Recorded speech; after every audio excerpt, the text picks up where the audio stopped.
Hi, welcome everyone. My name is Joanna Bird, Executive Director of NASW-PA, and excited to see everyone here. Welcome to the final of our annual quarterly town hall meetings. So this is the last one for the 2023-2024 fiscal year. I appreciate all of you being here. Going to introduce everyone, and I'll start with President Sierra McNeil. Good evening. Oh, sorry. Oh my goodness. Oh, sorry about that. Oh my gosh. Sorry. I took a bite of food before coming onto here, and I think it got like stuck. But good evening, everyone. As Joanna mentioned, I am President McNeil. I'm excited about tonight's town hall because as those of you who know me, advocacy is one of my favorite things to talk about. And we have a lot that's happening within the chapter. So I'm excited to share that information with you. Do you want me to pass it back to you, Joanna, or do you want me to? You can pass it to someone else. Okay. I guess I will pass it to our legislative chair, Tim Slate. Make sure I'm not muted. I'm in the habit of doing that. Welcome, everyone. It's so great to see all of these people that are interested in policy practice. And I tell my students here at Kutztown University that it's so important because it really determines two things: what we get to do as social workers and how much we get paid. So I'm glad everybody's very interested in those two things and looking forward to a nice discussion this evening. And Tim, if you can pass it to someone else, one of our other speakers. I'm sorry, my vice chair. Hi, everybody. Good to see you all. My name is Katie Morton. I am the vice chair of the legislative committee with Tim, and happy to be here. I'll pass it to Angie. Hi, everyone. Thank you so much for joining us, and thank you for having me. I'm excited to be able to join you for your town hall and talk about advocacy and the things that your chapter's been working on. My name is Angie Armbrust. I work as a contract lobbyist for NASW-PA, representing you at state government level in Harrisburg. Fantastic. Well, we're going to talk about our legislative agenda is fairly long and intense, but there's probably four main things that we really want to update folks on right now. And that is, first off, conversion therapy. Secondly, there's a new bill that we've got submitted that I'll let folks share about. It's called the SWEET Act, but when we get to that one, we'll fill you in a little bit more on that. Telemedicine and then the social work compact. So those are the four main things we're going to focus on tonight within the advocacy update, and then we're going to spend a little bit of time just talking about like how we can get some of those things across the finish line, and some of the tools and techniques that we know for helping in that advocacy process. So I'm going to get us started by talking about one that's actually a win, but that then has some, I think, tail effects as far as what we can continue to work on. And that relates to conversion therapy. If you're not aware, conversion therapy is it's otherwise known as sexual orientation change therapy, or SOGE efforts. And then it relates to the idea that that somebody would have the capacity through therapy to change their own sexual orientation or gender identity. That has been widely discredited by every major mental health organization, including NASW, the APA, well, both APAs, the American Psychological Association and the American Psychiatric Association, in addition to the National Counseling and Marriage and Family Therapy organizations, in addition to several other variations and other clinical groups. in addition to, like, I think the American Medical Association has made statements as well.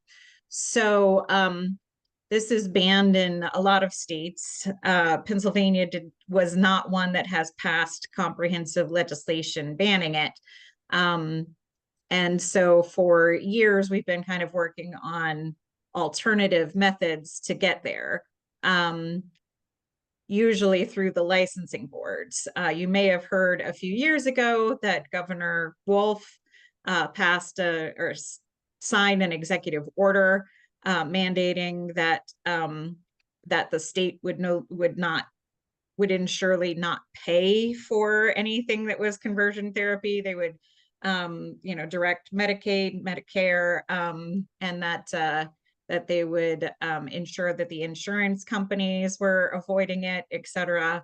But we were still identifying that it was a problem in the Commonwealth, and that had not wholly been addressed. The Trevor Project, the national advocacy organization, worked with did a research project where they were identifying multiple websites of practitioners that were advertising, either straight out advertising conversion therapy, or utilizing like code words that they are familiar with that indicate presence of conversion therapy. And through that, they were able to identify more than 80 licensed practitioners in Pennsylvania.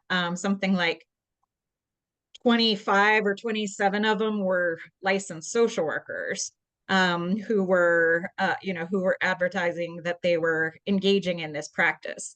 That it was the most out of any state where they were identified, but even the Trevor Project doesn't necessarily think that that means it was happening more in Pennsylvania than it was in anywhere else. They just noted that, that the highest number of practitioners were identified in that state, in this state.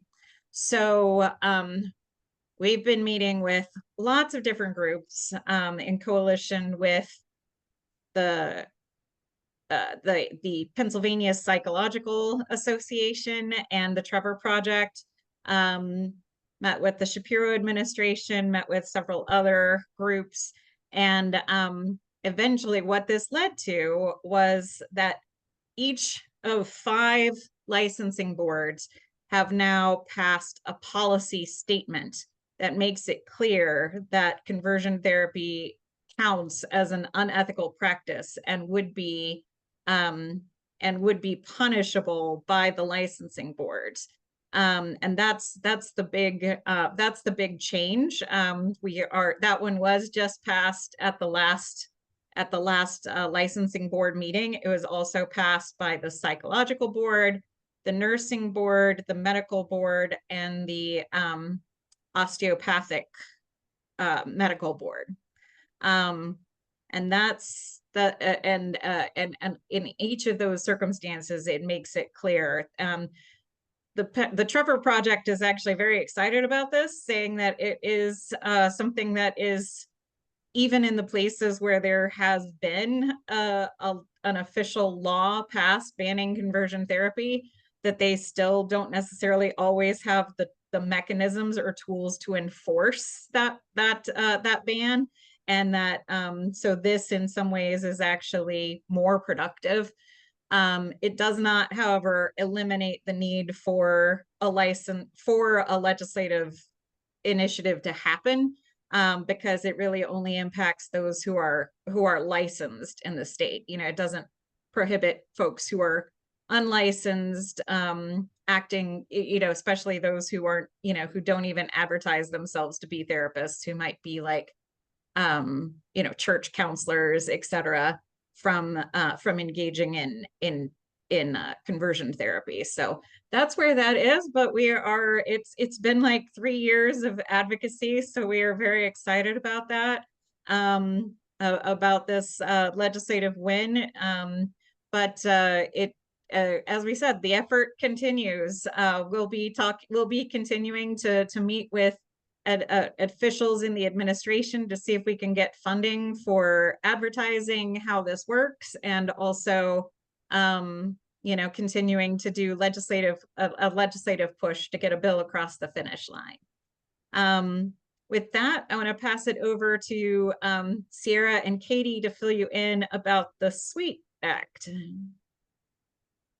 Thanks. I'm going to be honest. I'm going to pass this to Katie. And the reason why I'm passing to Katie is Katie has been the driving force behind this bill. I sort of just come in to help clarify things when it comes to workforce development and answering some questions. But Katie has sort of been the driving force behind this SWEET bill. And so, Katie, I would like to hand it over to you. Thanks, Sierra. So the SWEET bill is also known as House Bill 2272 of this legislative session. It was introduced by Representative Howard, and it establishes a social work educational enrollment and training program, which provides for paid internships for master's in social work students, grad students in social work. So a little history on that. Sierra and I, and some of you folks may have heard about the other bills that kind of came before this bill. There was two House bills, 1349 and 1350 by Rep. Howard, that were establishing paid internships for social workers, student stipends, and then also were introducing student loan forgiveness for social workers as well. So Sierra and I looked at those bills. We were really grateful that Representative Howard and her office were looking to increase, these student stipends and the student loan forgiveness for social workers, because I was not paid in my social work internship. I don't think Sierra was, I don't think many of us are. So we were excited to have that be brought to the attention of the legislature. However, when we looked at those bills, we were like, there's some things that probably could be improved in them, some clarifications that need to be made. So we reached out and we talked to staff in Representative Howard's office.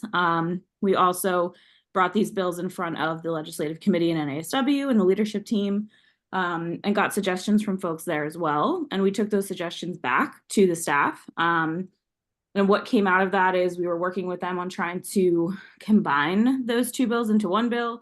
But what ended up happening, what often happens in legislative things, is that they found a potential funding source for one of the bills to maybe move forward faster than the other. So they took all the recommendations that Sierra and I and NASW gave them. We also pulled in, recommendations from other behavioral health professionals and other social workers, and they reintroduced this bill as the SWEET bill. So it was just introduced. I'm going to look so I don't get the date wrong. Just earlier this month, May 7th. It's in the Human Services Committee right now. And the history behind that bill is because in Rep. Howard's district, she has, I believe it's Devereaux, right, Sierra? Yeah. So Devereaux, a big behavioral health provider, and they came to the representative and said, we need more social workers. Like we're not getting enough social workers. How can we help them? So this is, this is all for getting more social workers into the workforce and also paying them adequately. So did I miss anything, Sierra, or was that kind of a good? No, that was kind of good. I know this might be a question for everyone, so I'll just address it. Of why did we only have MSWs, not BSWs, included in this bill? When we first started out, this bill actually was anyone in behavioral health, and so this was thinking about not just social workers, because again, this was brought to Rep. Howard's office by Devereaux, who was looking for DSPs. But then when Katie had called it and we were able to have a conversation, they were more than happy to help with social workers, because I also believe Rep. Howard's daughter is currently in school to be a social worker. And so it makes sense when elected officials are making bills, they're making bills based off not only their own personal experience, but also probably someone in their family.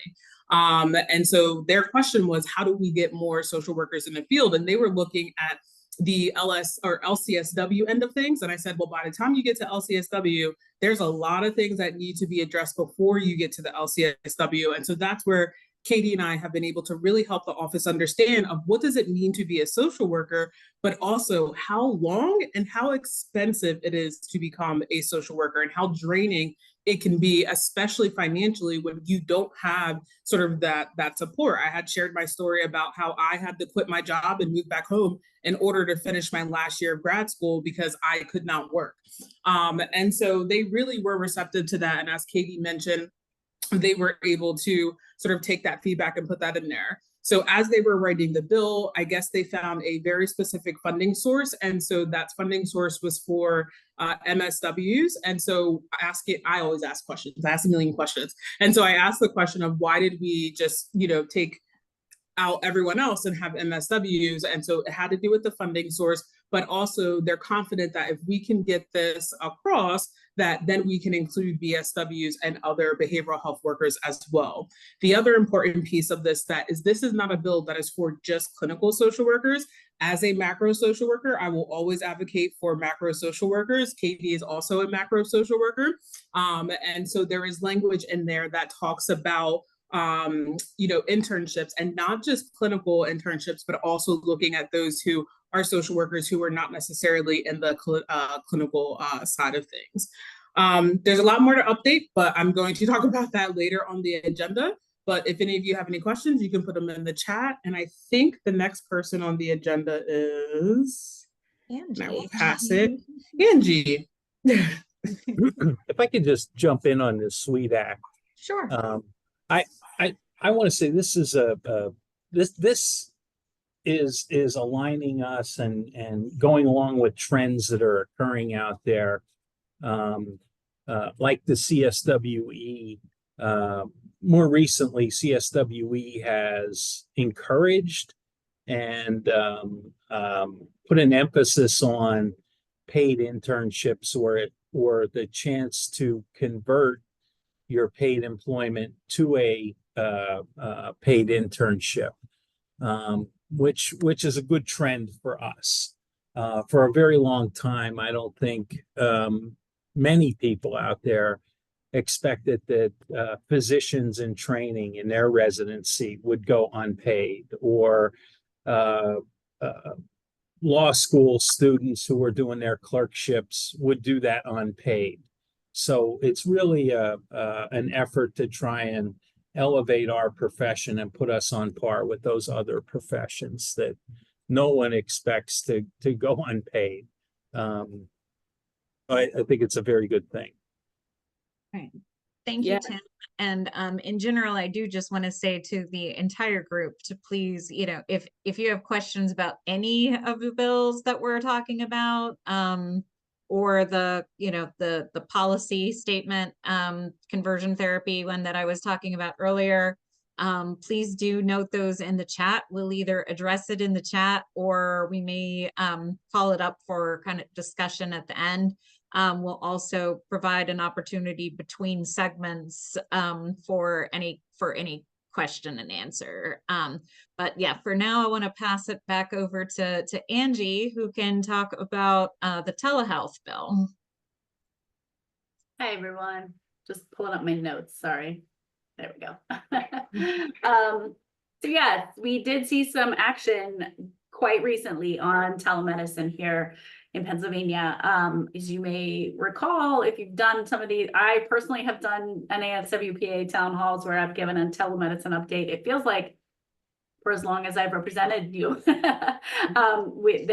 it's kind of just been slowly working through the legislative process. So in April, we saw House Bill 1512 by Representative Sapie, a bill on telemedicine, move out of the House and sent over to the Senate, awaiting action in the Senate Banking and Insurance Committee. That maybe was kind of the House indicating they're ready to take this up, kind of shots fired, because it's typically always been the Senate that gets started with the Senator Vogel. Senator Vogel has been a longtime sponsor of this issue. So lo and behold, Senator Vogel's Senate Bill 739 then started to move. It got voted out of the Senate on May 8th. It was received in the House and was referred to the House Health Committee.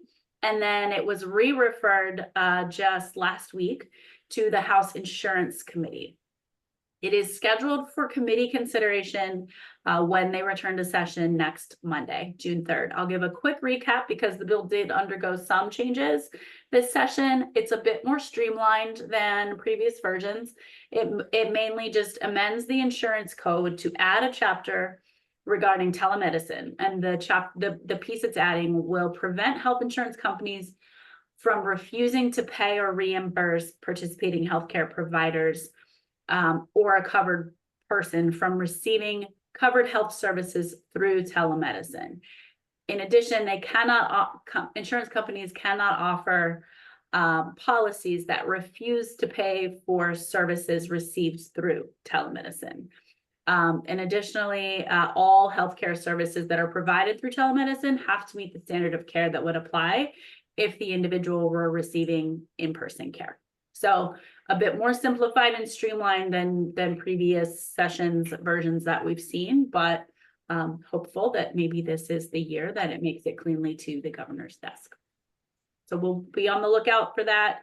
Like I said, it's scheduled for committee consideration on Monday when they return to session, June 3rd.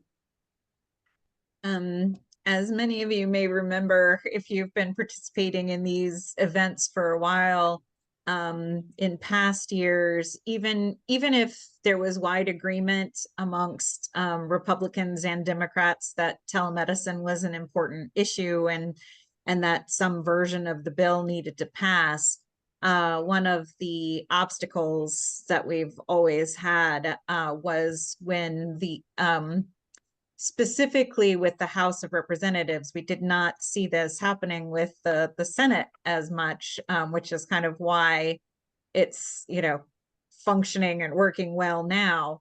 But there was always some movement within the House when it was Republican controlled to attach some level of measure banning reproductive care, especially prescriptions of like mifepristone or any other abortion related drug through telemedicine. That was definitely one of those when we knew that the House was going to change hands, that we saw an opportunity to finally get this across the finish line. Because so far, at least as far as I'm aware, we haven't seen any kind of movement like that. Definitely it passed through you said it passed through the Senate. It did, yeah. And the SAFE bill passed the House without those amendments. So we are, like I said, cautiously hopeful for this. Yes.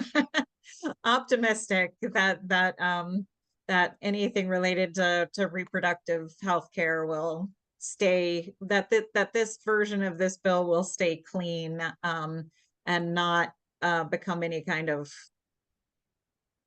discussion on reproductive health.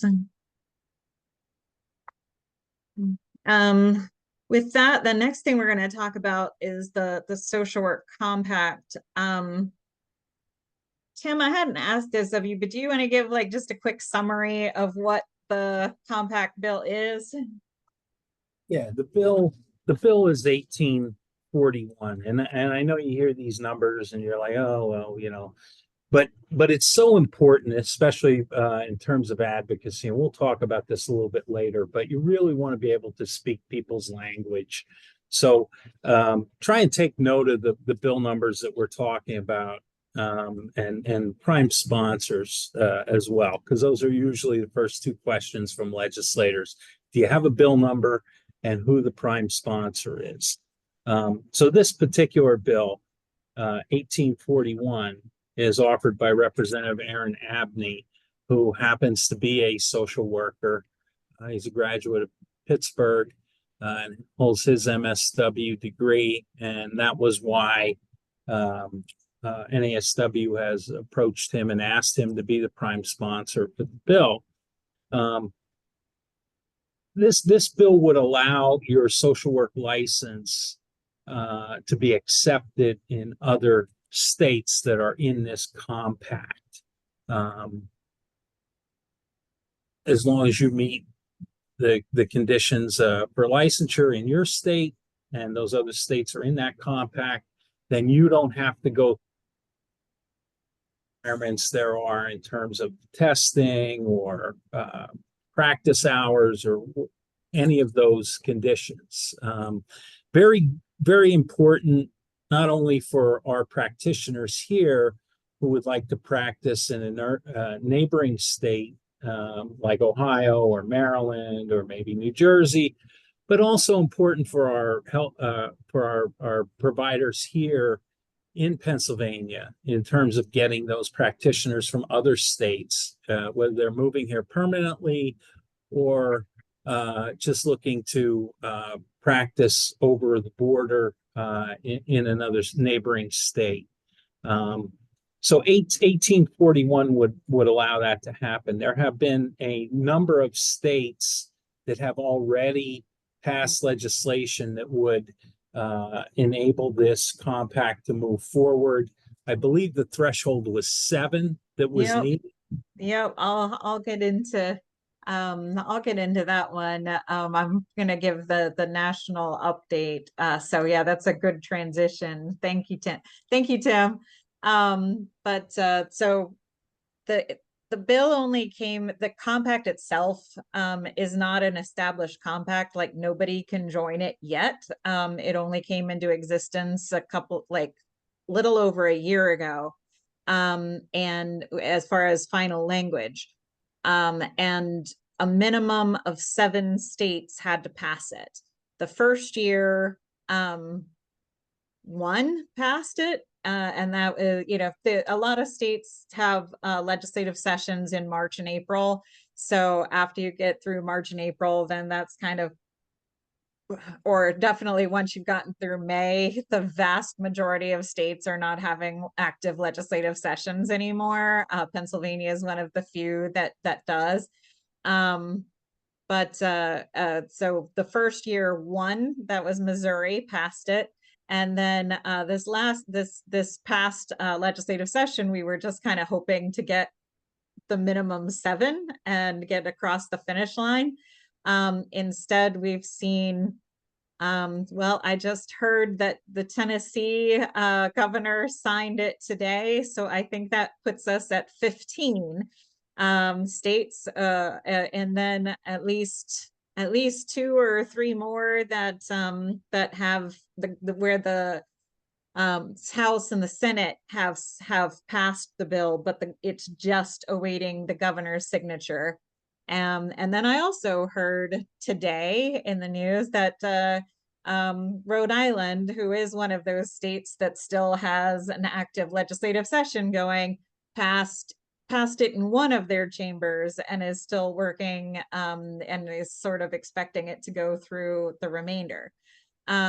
So very exciting news that way. Ohio is one of the states that has actively passed it. So as far as neighboring states to Pennsylvania, New York almost never passes compacts at all. So we are not expecting any kind of action from New York.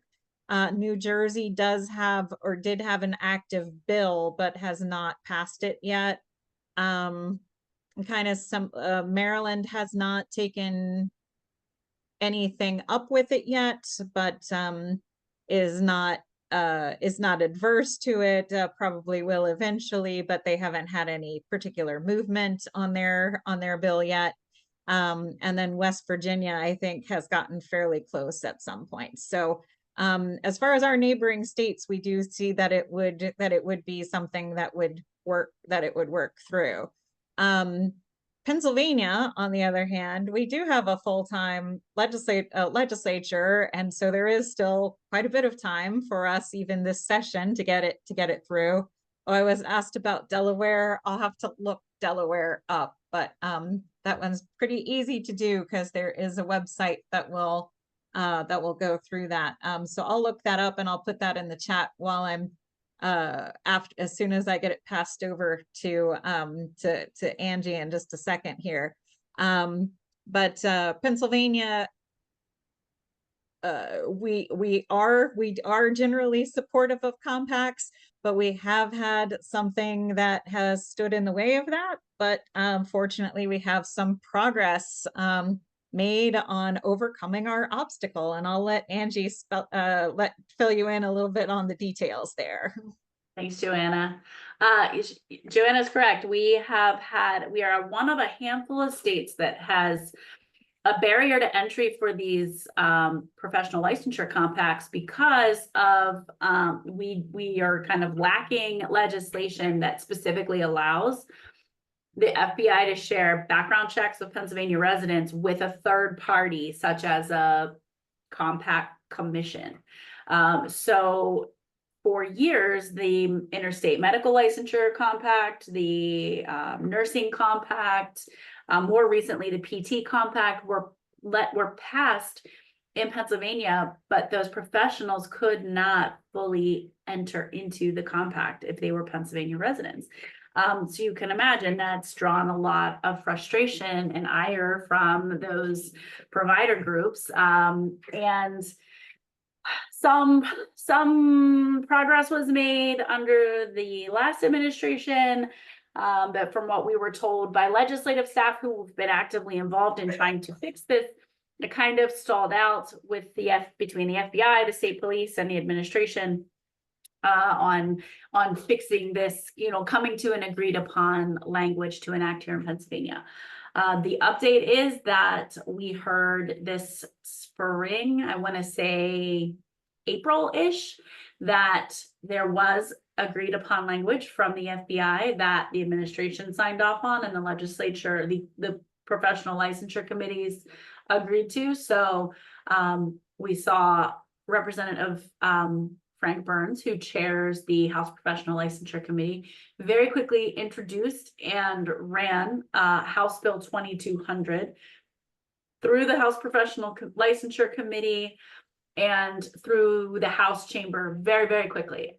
It passed the House unanimously, and then it was sent to the Senate and received and is awaiting action in the Senate Consumer Protection and Professional Licensure Committee.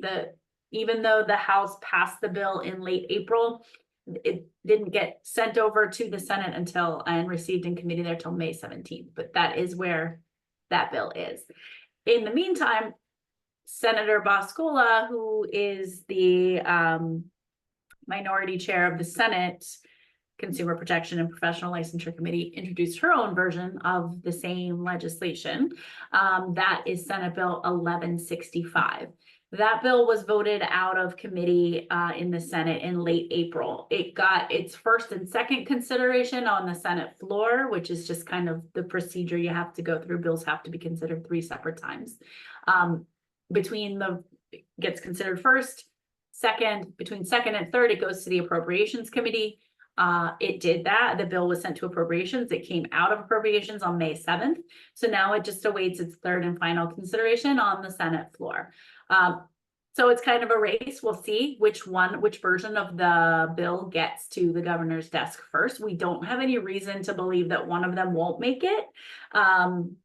We're just kind of waiting to see which one will, who will get the kudos for, the feather in the cap for solving the problem. Sometimes these things get some pride of ownership attached to them. So we're monitoring that. We're gonna keep your team very closely updated on what happens there.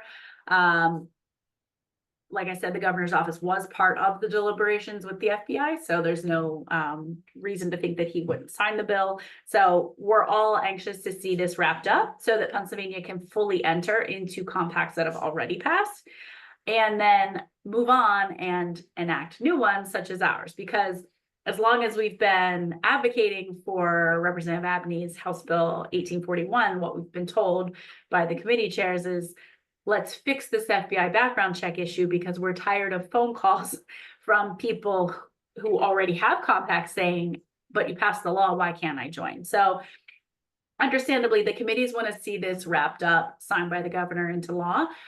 We're very hopeful then that would kind of unleash the floodgates and let all the other compacts, including ours, pass. We have weighed in with committee staff and the chairs to say, respectfully, we think ours should be one of the first. And committee staff actually agreed and said, looking at pure numbers, social workers and cosmetology compacts would actually affect the largest number of licensees and Pennsylvania residents. So if you're thinking in those terms, hopefully those would be the two that would move first if they don't move them all in one giant package. So kind of just waiting to see how that's going to play out, but we're watching it closely and talking through every time we do any introductory meetings with your leadership team.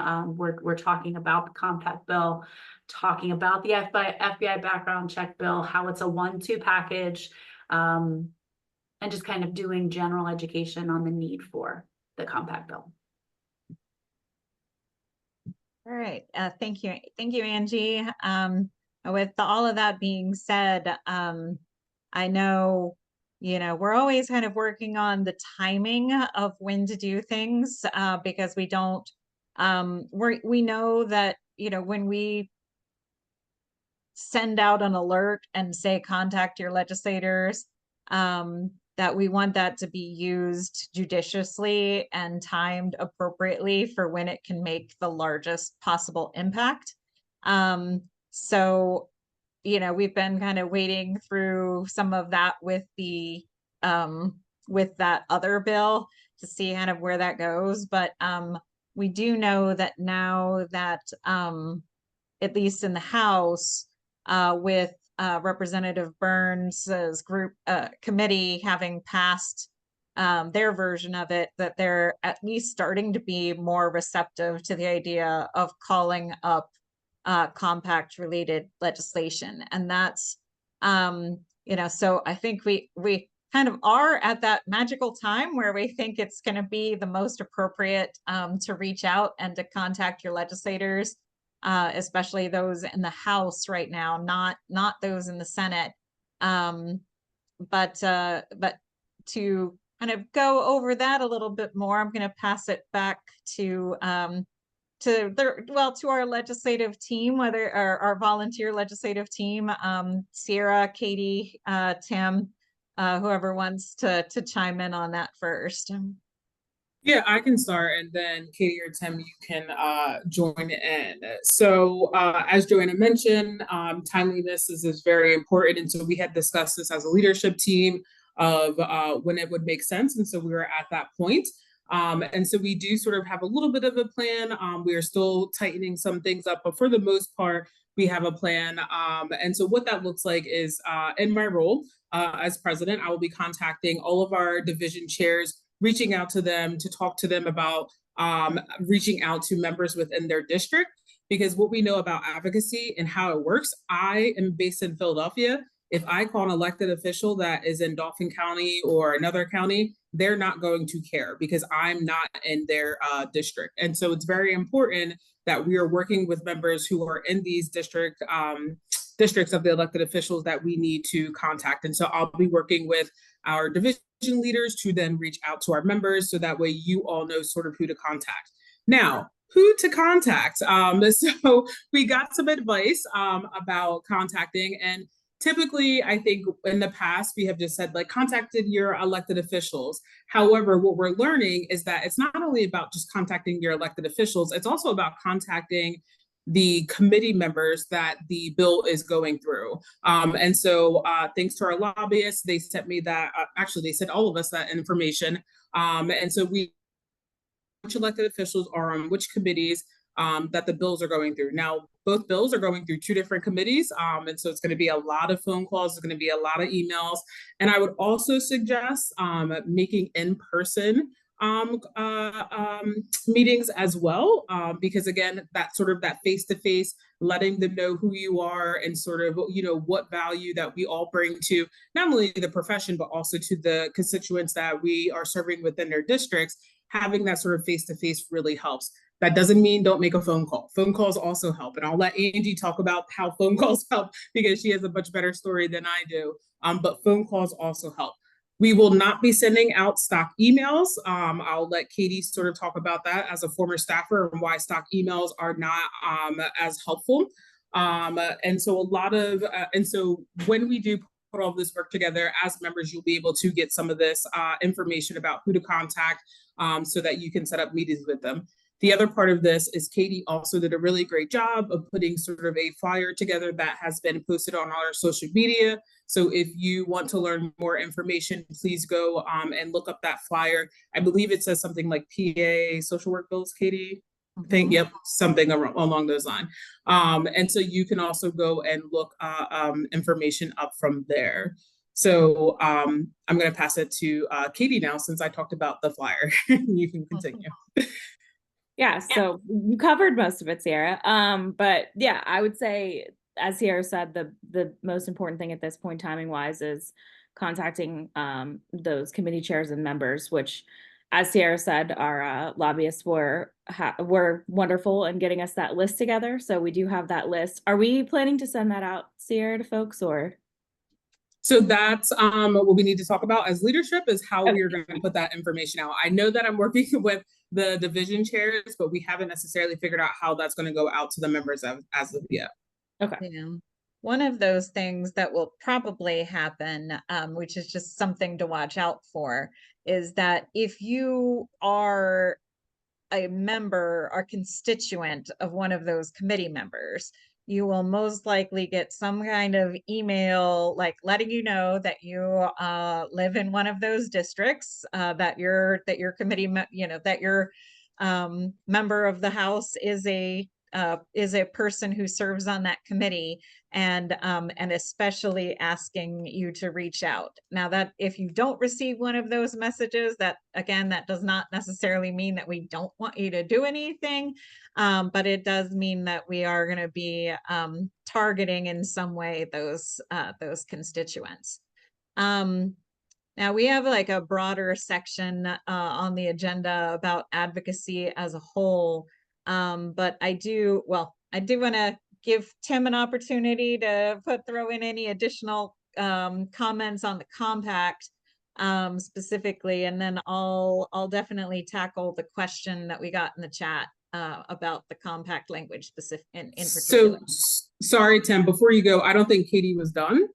Sorry, so, Katie. I mean, yeah, I was just going to throw in there, which we'll talk more about it, like Joanna had said in the more broad advocacy section. But as President McNeil said, one of the things that we're not wanting people to do is send like a form letter out there. That doesn't mean that we would just like leave you high and dry without talking points. I think talking points is something that we're hoping to be able to get out to folks. And that is kind of a way that so you're not going in like completely blind, like, I don't know what to say to this person, but you're also able to kind of put your own spin on it and why it's important to you. So I think that's kind of the goal and the plan here. And like I said, I'll talk more a little bit later when we talk about general advocacy, about why I don't like form letters as a former staffer. Just looking at the co-sponsors on 1841. And I don't know, Angie, maybe you can help me, but I had a hard time finding a Republican co-sponsor. Yeah, I think we are primarily Democrats who have co-sponsored. Not that it's a partisan issue. I just think that Ds are more likely to co-sponsor something that their colleague has introduced. Absolutely, when the outreach plan comes out to you, and if you are identified as somebody who is in a district of a member of the professional licensure committee in the House, absolutely, Republican or Democrat, we want to see, are they already a co-sponsor? And if they're not, ask if they would please consider signing on as a co-sponsor, and urging the chairman to move the bill. But again, that'll all be in the talking points that we provide for you. Really, if your legislators are not often philosophically aligned with you, that's okay, because those are the people we oftentimes need to reach, and we really need to do it using those social work skills, those engagement skills that we have in terms of framing and reframing, paraphrasing, and trying to put it in their language, talking about workforce development and opportunities for business owners, and that type of framework may be may be very helpful in terms of trying to gain their support. All right, we had a question. I'll just say for my sake, I tend to avoid using the word grandfathering, so I'll use blanketing instead.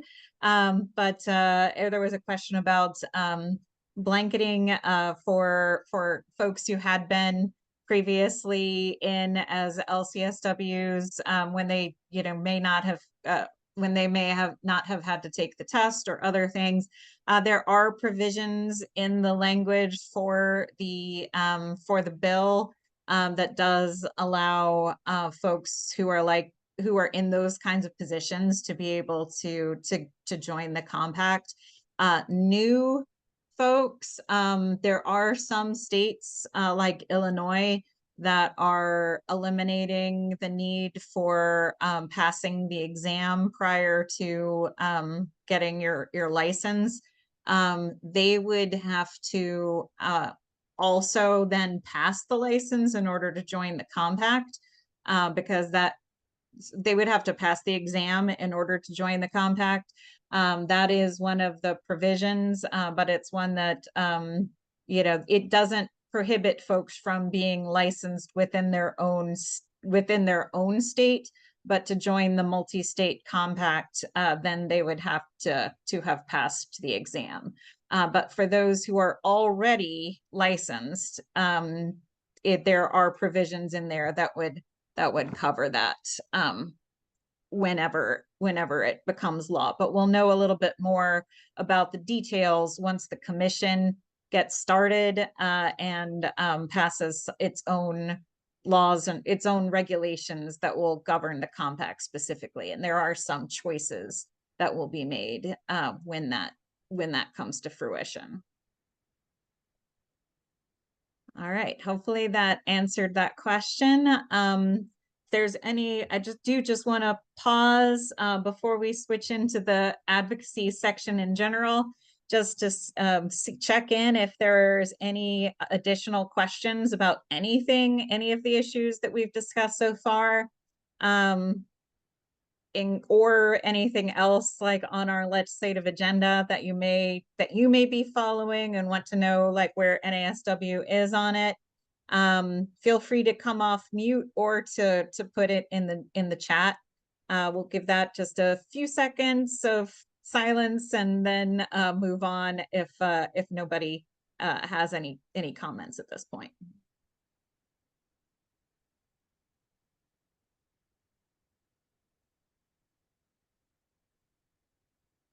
Hi everyone, this is Nikia.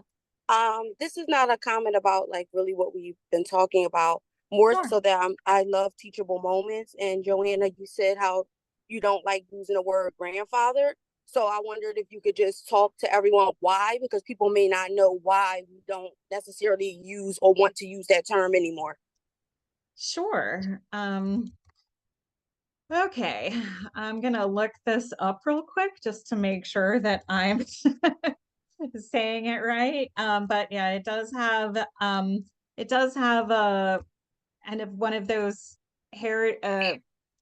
origins that is not exactly kind of like a lot of language that we use sometimes will have historical implications of what we of things that we might not be comfortable with.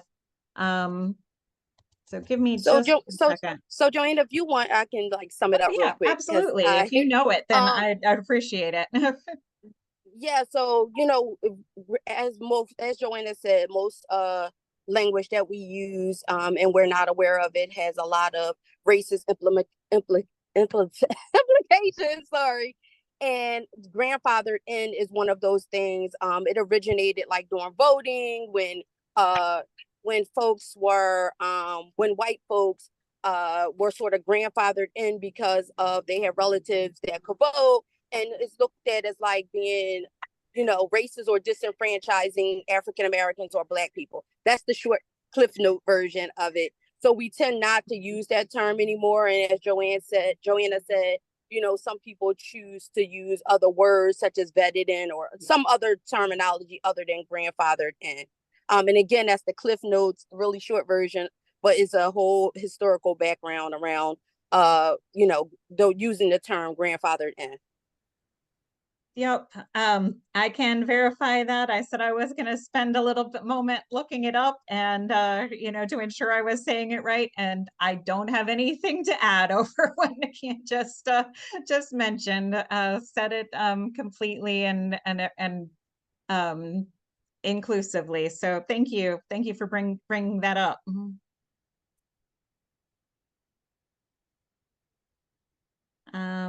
All right, so I think we'll move to talking about advocacy as a whole. Just I want to pass it first to Sierra to kind of give us an intro about social workers in general and why we should advocate. Yeah, I think this is pretty straightforward when it comes to advocacy and why social workers should advocate. I will say one of the reasons why I got into advocacy is because I was looking at, so I work in systems and I do a lot of, as a macro practitioner, I do a lot of systems change work. And I noticed that there were people who were making decisions about not only the social work profession, but just in general, that had no idea or no understanding of what we are going through as social workers, but also the families that I was serving. And so when we talk about advocacy, we're always thinking generally like big picture. We're talking about sort of, you know, talking to elected officials, but I learned that advocacy is also on the different levels that we learn of micro, meso, and macro as well. And so having that voice is very important, especially that social work voice. I know that sometimes I am biased and believe that social workers have some of us have the best ideas because we understand from a systems perspective. And so when we are talking about solutions, we're not just talking about a very targeted Band-Aid solution, we're talking about addressing multiple systems at one time. And I realize in my work that needs to be at the table. And so while we may not be the experts at everything that is happening in this world, we are an important voice that needs to be there, especially when we're talking about solutions. And then when we talk about social workers advocating for ourselves, if we don't advocate for ourselves, who is going to, right? Because we hear all the time, social workers, you're doing so much, your work is so hard, and you know, you are so valued. So then why are we still having $45,000 as starting salaries for those who are licensed, right? And so that means that we need to start advocating for ourselves. We need to start elevating our profession, because if we don't, people are going to continue to keep using us as hot topics and these sort of social services that we hear. And it's like, oh yes, we can just send everyone to social services. Well, how are you going to send them to social services if social workers are not there? And we're not there because you're not paying us well. We're not there because you're not giving us support when it comes to getting our education and licensure process. And so this is why we need to advocate. And this is the importance of having social workers at the table. And I'm going to pass it to Katie. So for those of you who know, Katie and I not only are very involved in NASW together, Katie and I are co-workers. And so I'm on the workforce side and Katie is on the advocacy and forensic side. And so a lot of our work sort of overlaps. And I'm going to be honest, a lot of times I go to Katie because she was a former staffer. And so she understands sort of the process, especially working with elected officials in a way that I don't. And so we sort of tag team a lot. And so I'm actually going to hand it over to you now, Katie. Thank you. So yeah, as President McNeil was saying, and I'm sorry I called President McNeil Sierra earlier. That's because we do work together in another capacity. So apologies, President McNeil. As she was saying, you know, one of the things that is so important with advocacy and with social workers is that we, you know, the example that I said of the bills earlier, we actually asked the staff, like, you know, what social workers did you talk to? And he was like, I didn't. I did some research online, but I didn't really know who to contact. We were like, well, there's a whole NASW, you could have looked us up. But the important part of that, like was just said, is like, they don't know if they don't know. So if we're not out there telling them what it's really like to be a social worker, what it looks like to get that education, those licenses, etc., they're not going to know. And even though they're well-meaning in some of these bills, it doesn't matter if they don't really know what we do. It doesn't get across the finish line, I would say. So as President McNeil was saying, I was a former staffer. I worked for a senator for a time period as a constituent services person, which for those that don't know that on this call, that is basically a case manager in an elected official's office. You do Social Security applications, you help people with Medicaid, you help people with all sorts of things that we do as social workers as well, just in the capacity of a legislative office.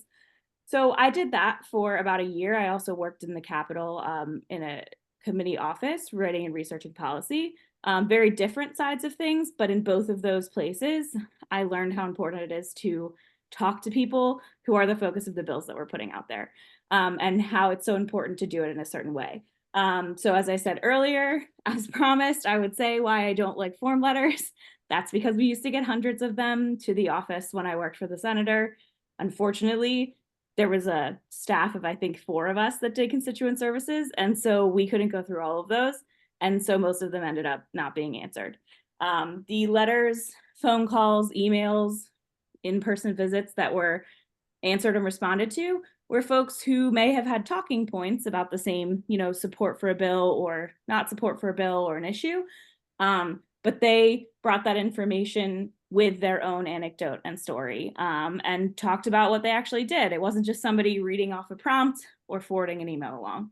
I know before I was a staffer, I thought that I was doing my part and I was helping by doing that, but unfortunately, that doesn't usually get read or answered in an office. So it's always important when we're talking about these bills to know that, you can go in with talking points, you can go in with similar talking points, but you always have something to add as the individual. You're in the field doing that work. The legislator is not an expert. We only have one legislator currently in Pennsylvania, Rep. Abney, who is a social worker, who probably does understand somewhat about social work and what it is to be one. But as President McNeil said earlier too, there are some connectors with elected officials as well, like Representative Howard, who has a daughter that's a social worker. There's a few others who have social workers in their families. But again, that's not going to give them the information they need when writing and researching these bills. So it's super important. You could take that same information, but always make it a little bit your own and tweak it a little bit. So I think that's all I had to add at this point. And then I think we're passing it over to Angie, right? I'll pop in for just a minute just to say, well, one, thank you, Katie, for that insight. And I will give a special shout out to someone else who might have like who I feel like does have a pretty good understanding, and that's Rep. Fleming, who is not a social worker, but who did work for NASW for for multiple years as our government relations staff. So we'll call him an honorary social worker, though he's definitely not a social worker. Yes. I see, Katie, you wrote in that same words at the same time. Thank you. The other thing I wanted to add to that was that I've even gotten a more like a recent update on that, because I'd always, kind of said in the past when I've talked about the legislative piece, and I'd always been kind of like, well, if you care just a little bit, then maybe go ahead and send the form letter. But if you care at least more than a minimum amount, then, you need to send something a little bit more personal. But from what I've heard, technology has advanced to the point that they're now able to spam filter a lot of those form letters out. So there's a decent chance that if you're sending a form letter, it's not even going to be received by the office, much less responded to. I had always kind of assumed that it would at least be like, okay, well, we got, 100 of these, and so therefore, we can just classify that. But if it's not even being received, then it's genuinely like kind of not worth your time to do. So that's, yeah, but that continues to be another reason, like why we do not provide scripts or, or sample letters to write, because we know that those kind of lack effectiveness. I think I'm going to talk about the hierarchy of kind of those contacts before passing it back to Angie. But before I do that, I wanted to check in with you, Tim. Katie spoke as her perspective as a former staffer. Yourself as a former member of the Pennsylvania House of Reps. Just wanted to see if you had any thoughts you wanted to add in at this point. I would say I like to use an acronym, HAT. Do your homework, make an ask, and give a thank you. So whatever it might be, just a little bit. I just put the website for the General Assembly in the chat there. And if you don't know who your member is or who your senator is, you can look on there. But once you find that person, or if you do know who they are, just click on it and you'll get a little bit of a bio and do a little bit of homework so that you can engage that person. Just in something as simple as, oh, I see you went to Kutztown University, go Golden Bears. And it may set the tone for a more successful engagement with that legislator. And then again, know the bill number, know the co-sponsor, do your homework, and then always make a thank you. If for nothing else, just their time. But if you know that they've been co-sponsors of our legislation before, or that they voted for something that NASW wanted on the floor, maybe they employ social workers in their office, or they've hosted interns. Those kinds of things, they get noticed when people, oh, wow, you know that person in my office? This is a constituent I'm going to listen to. All right. So yeah, so when I'm talking about the hierarchy of communications with your elected official, it really does get into the the time that it takes to do it versus like kind of how much you care about something. There are by far the least effective as far as contacts go with your elected officials are those like form letters. As we mentioned earlier, they might not even be received. They definitely, like, good chance they might not be responded to. Nakia pointed out in the chat that might be effective if those were mailed, because at least we know that in those capacity they would be received. But that's definitely the bottom rung. The next level above that is letters that are that are written, could be emails, could be like mailed letters. But either way, it's something that may go off of talking points or have similar features, but that is said in the person's own words. A lot of times it can be like providing relevant examples or stories, or things like that. The next level up is phone calls. They're considered to be like the next most important one. Those can be relatively simple. So for folks who are saying that you might not have like enough words to put in a story, you may want to go with a phone call. We know that phone calls can occasionally be uncomfortable, but for the most part, they're just kind of gonna go like, you're gonna reach an aide or a staff member. You're gonna tell them what bill you're calling about, and what your desired position is on that bill. Like, my name is Joanna Bird. I'm a constituent of Representative Smith, and I'm urging them to vote yes on House Bill 1842. And if that were the case, then then that may be all you need to say. And certainly any questions that you got that you weren't able to answer, you could write those down and send them to us, or you could just, fairly easily say, I'm not sure about that. We'll have to get back with you.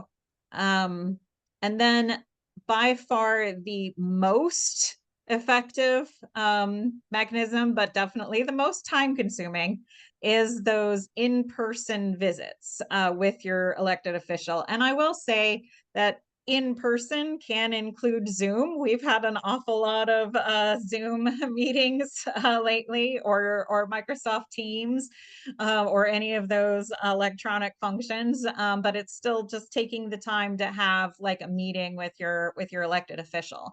That can be either at the Capitol in Harrisburg or in their local district. And as a matter of fact, the local district, they'll frequently have more time to spend with you, and more time to like a more relaxed schedule, because they're not being called into committee meetings. Like Angie and I were very recently in a meeting where the representative was only able to stay with us a very short time because of an unexpected committee meeting that they got called into.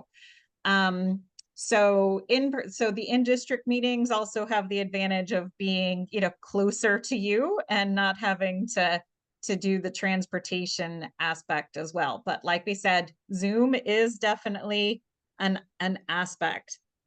Katie, I love your comment about community events, and town hall meetings or forums are also a great way to get in touch.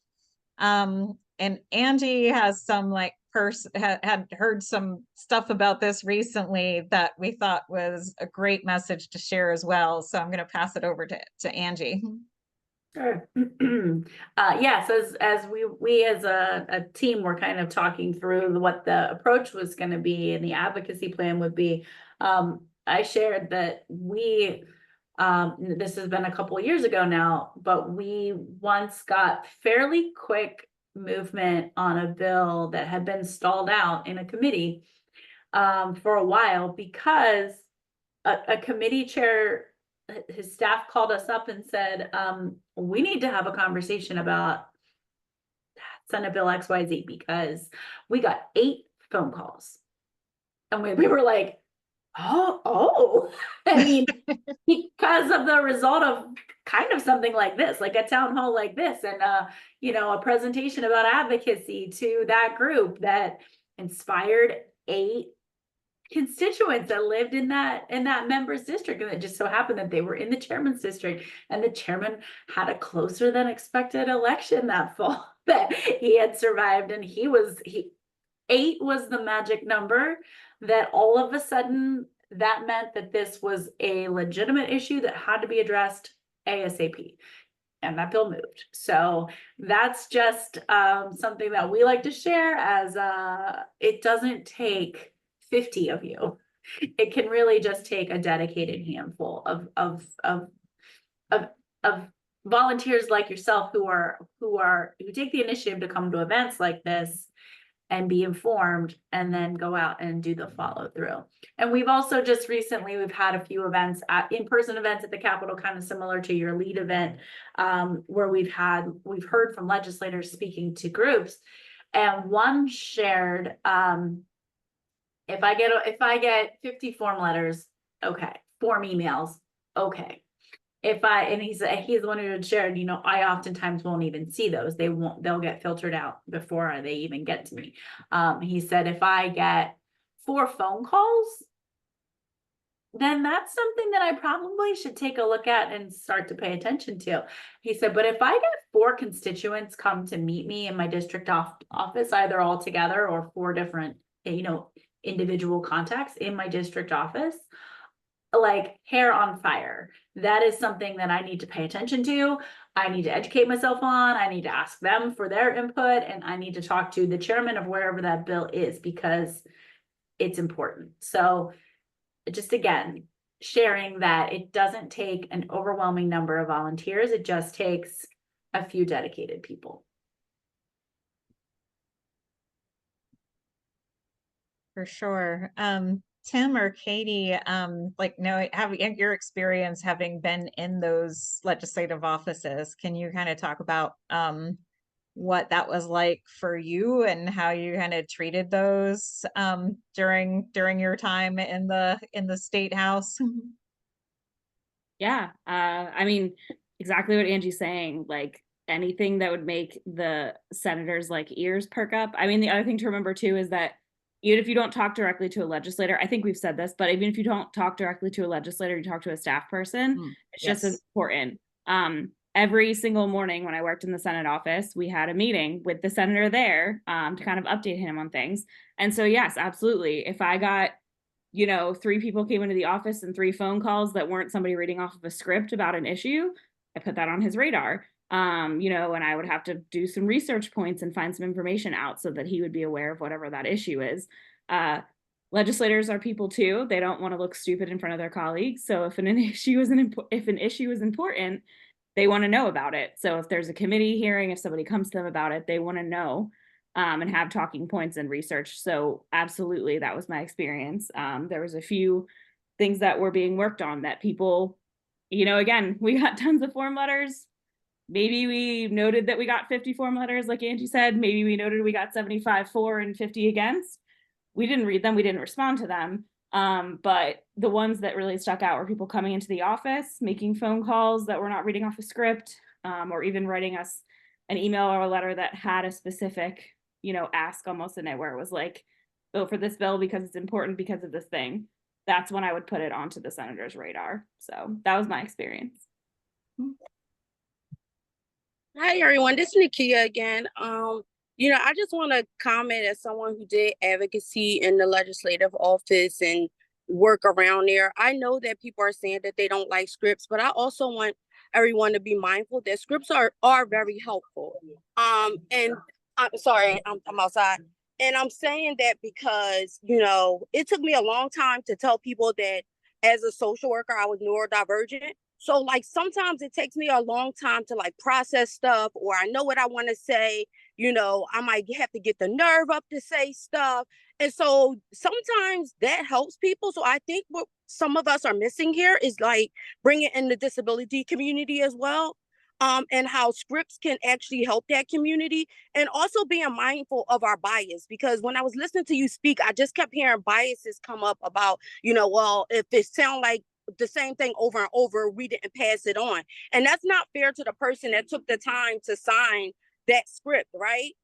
So what we used to do as someone who used to write some of those scripts and advocacy things was add maybe a one-liner that say my ex is that differentiated the script from something, but have something so that people can have the words and be able to want to advocate and etc. So, I'm not 100% like script person either, but I know as someone who early on was very nervous about talking to politicians, also being the only Black face in some of these spaces, it really helped to have that to revert back to when I might have lost my words, right? Or someone might have shut my words out as a Black person in these spaces.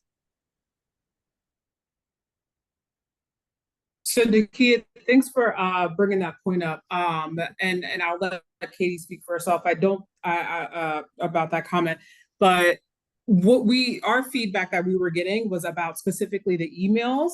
And so I like your idea about the scripts, about how some people either like get nervous, because I'm going to be honest, even myself as someone who talks to elected officials constantly, still get nervous when going into these meetings. So 2 things, because I think 2 things can be true at one time. And so what you're saying about sort of the scripts and how there are some people who are neurodivergent that maybe need that. There are some people who may get nervous and maybe need that script. Are you speaking more, or sorry, so 2 things to be true, that part, and then the other part about the feedback that we are getting back from elected officials and other people who worked at the state office that those form emails don't necessarily work. And so my question to you is that it's not necessarily about the email that you're suggesting, but more about when we're talking about talking points and putting that out there. I just want to make sure that I'm clarifying by what you mean, so that way when we go back to sort of prepare for this and send out, these talking points and other advocacy actions to members, we want to make sure that not only we're being inclusive, but we're also making sure that we're going to give the information that is going to help move these bills forward faster.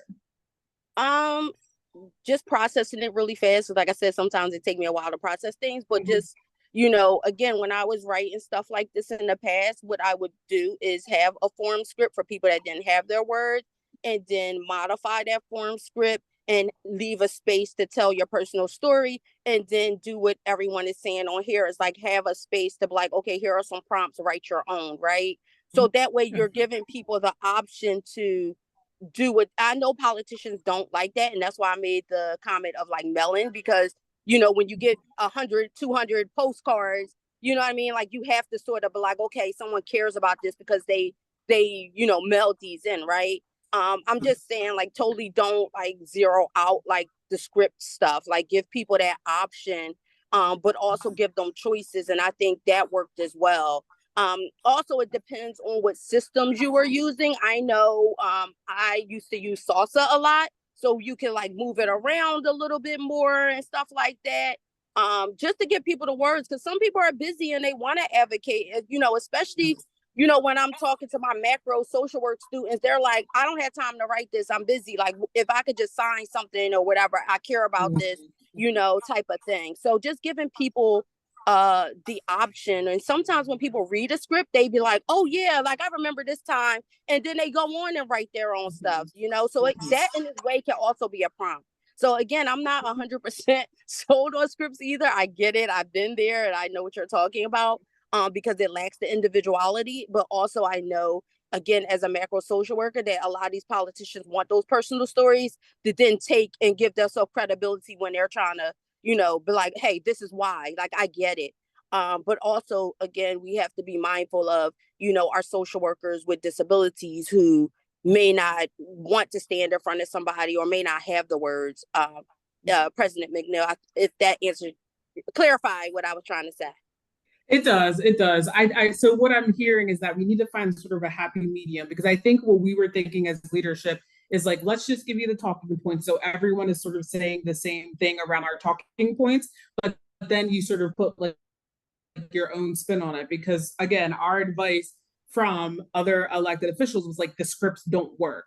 So it sounds like we need to have a happy medium where we say like, hey, these are our 5 talking points.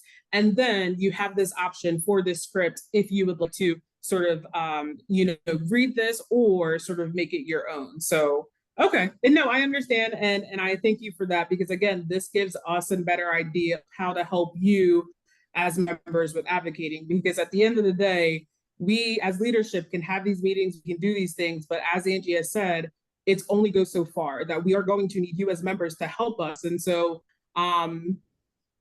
it's no shy that people know why I ran for president, and sort of, and the number one question I always hear is sort of like, what does NASW do for me? Well, this is sort of what we're doing right now, but I also think we need to understand that this is a two-way street. And so we are here having this town hall to educate you guys, to inform you everything that is happening, so then that way you can go and advocate, because again, this is going to be a team effort. And so I really do appreciate your feedback on that, because again, that helps us better prepare of how to help you all prepare when you are going to make these phone calls and set up these meetings.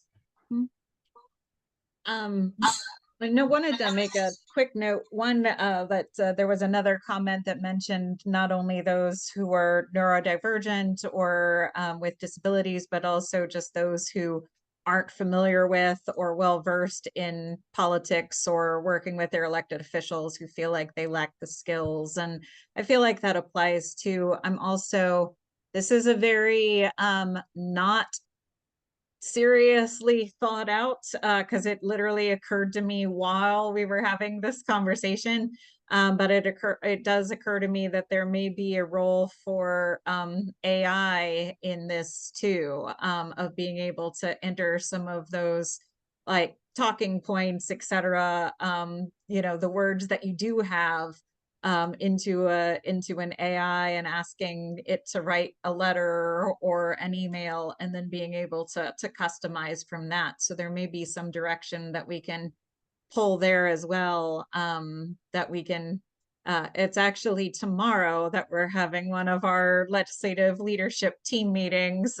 So there will be lots from this for us to pull in and talk about.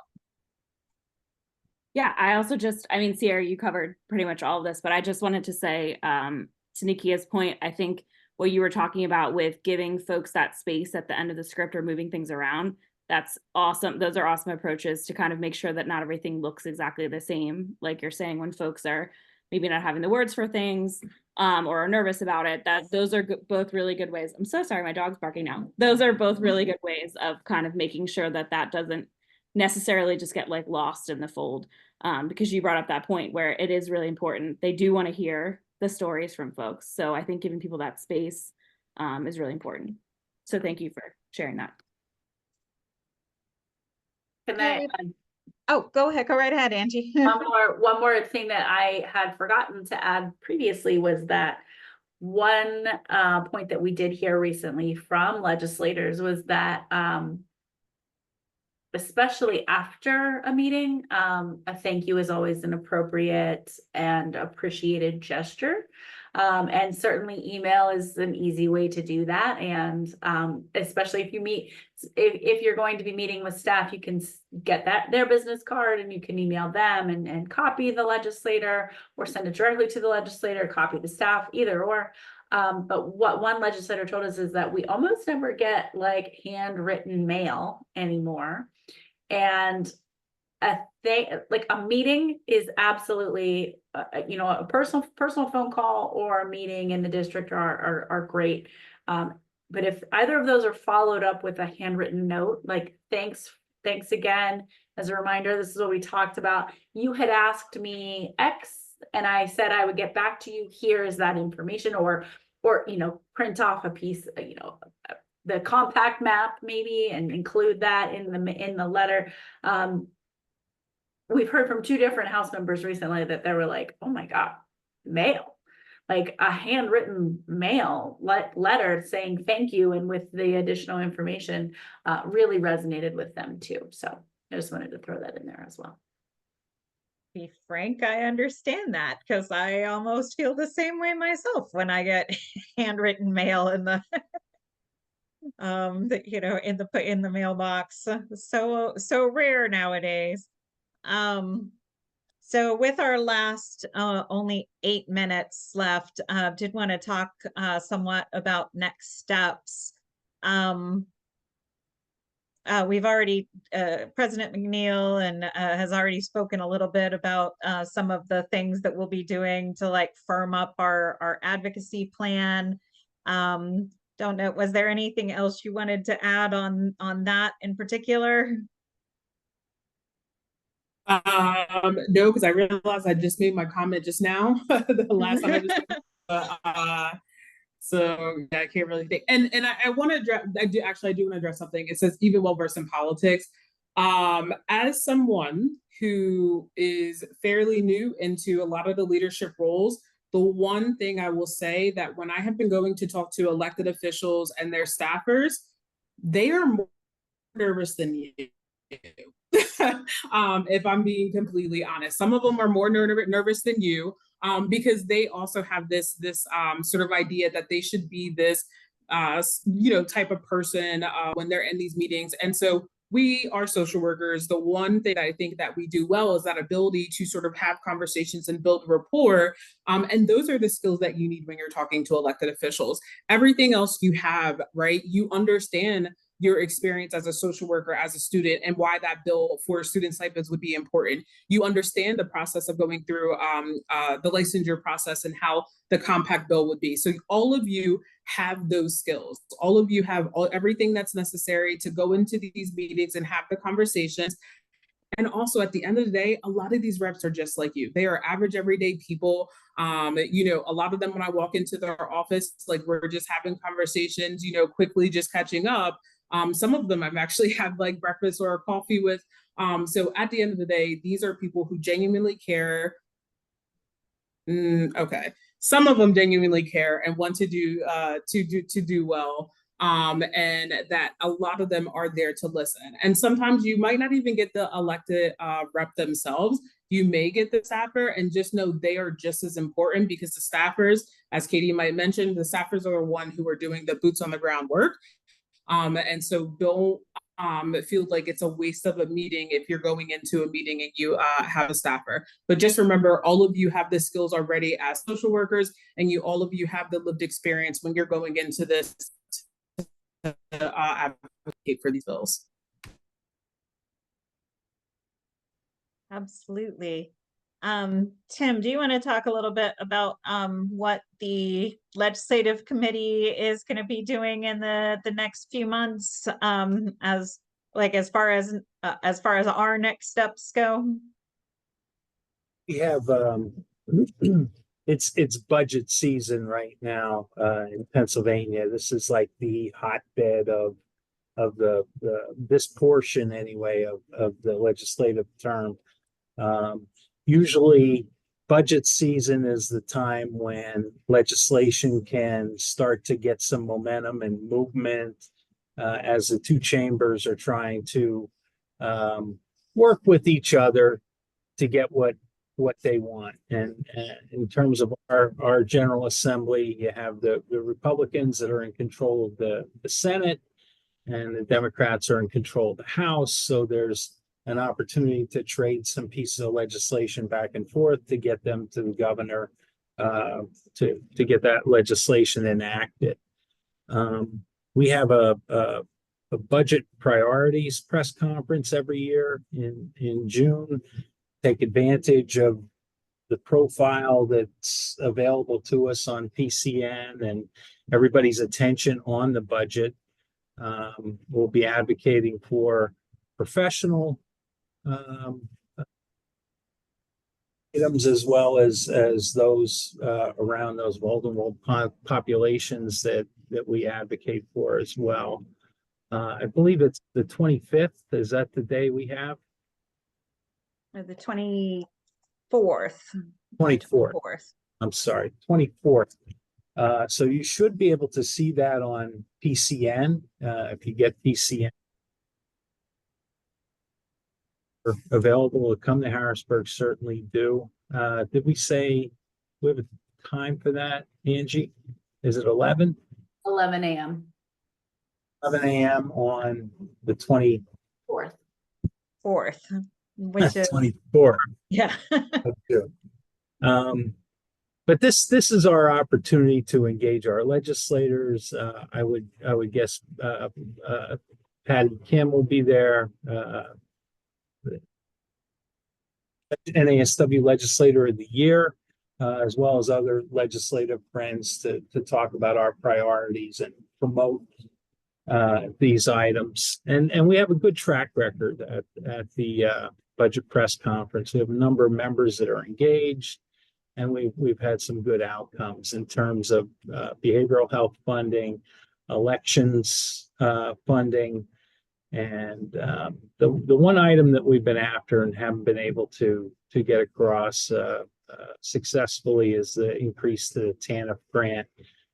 I've been trying to advocate that we focus on the benefit of the business owners and people in the community that are running stores and employing people that accept EBT cards and those types of frames to get those more conservative members interested in our issues. So that's the big upcoming thing.